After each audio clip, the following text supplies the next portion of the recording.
We could go even further. I can go back to the select variables menu item over here, and I can subset the data again. Now we have two variables over here. I could subset by a third variable. So I could go over here, select that, and subset by state. But before I do that, I would like to show you another feature of Insight. Sometimes you want to have just a single plot, and you want to highlight the different regions, all right, each one of these counties belongs to, using the color of the circle rather than subdividing them in different charts. You want to keep everything on a single chart. It's not the wisest decision in this particular case, but this is a useful skill to remember. So this is how you can color symbols using a different variable. You go to the Add to Plot menu again. We open this menu to go to Customize Plot Appearance, and oh yeah, it's over here. Yeah, I found it. And then you have here three options: point size, point color, and point symbol.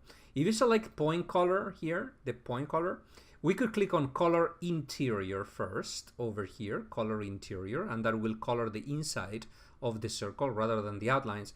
And then we can color by another variable. So I could open this up and select color this thing by, I'm gonna just scroll down a little bit or reduce the screen size.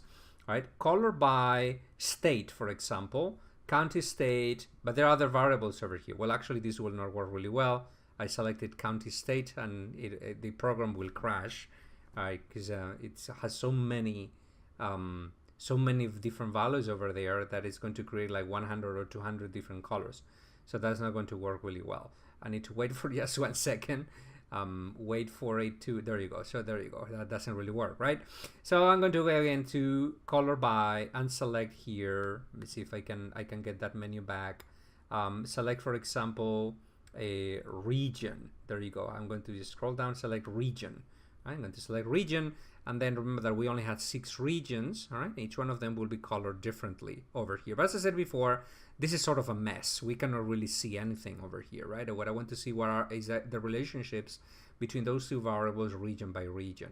So what I'm going to do is to go back to select variables over here, and I'm going to subset the data by region. And by doing that, we are going to get 6 different scatter plots showing us the relationship between college degree and income per capita, county by county. And we can see also the how different they look like. Again, we have the Atlantic South, which is where most of the outliers are. Atlantic North also has a few outliers, Central South, etc. But then the distributions over here of both variables look quite different. As you can see, Insight has preserved the coloring. That's because I changed the color before, right, of all those variables on the Add to Plot menu. But this will not be necessary in this particular case. The charts themselves could work. I can also export this plot if I want to see it more clearly. I'm going to click on Save Plot, and that's going to download the scatter plot as a PDF file, which is vector and clear and nice and ready to be used in Adobe Illustrator or any other kinds of program that you use. And as you can see, the chart becomes much clearer when we export it. Okay.